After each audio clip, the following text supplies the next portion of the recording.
হুজুরদেরকে রাজাকার বলেন, আবার সেই হুজুরদেরকে দিয়াই নিজের কল্যাণের জন্য দোয়া করান।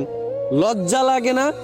হুজুরদেরকে রাজাকার বলেন, আবার হুজুরের পিছনে দাঁড়াইয়া জুমার নামাজ পড়েন। লজ্জা লাগে না?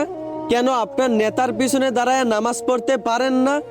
ও, নেতার পিছনে দাঁড়ায় নামাজ পড়বেন কেমনে? কারণ আপনি তো খুব ভালো করেই জানেন আপনার নেতা প্রস্রাব করেই পানি নেয় না, আবার তার পিছনে নামাজ পড়লে কবুল হবে কেমনে? সব কিছুই বুঝেন, তবুও স্বার্থের জন্য মানুষের সাথে তাল মিলাইয়া হুজুরদেরকে রাজাকার বলেন। যেই হুজুরের দ্বারা আপনার আম্মু আব্বুর বিয়ে হওয়ার পর আপনি এই দুনিয়ার আলো দেখছেন, সেই হুজুরদেরকে আজ রাজাকার বলেন।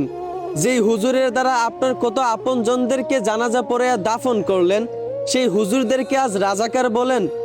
লজ্জা লাগে না একটু? বিবেকে একটু বাধে না? আহা মুসলমান, সবসময় আবেগ দিয়া চিন্তা করলা।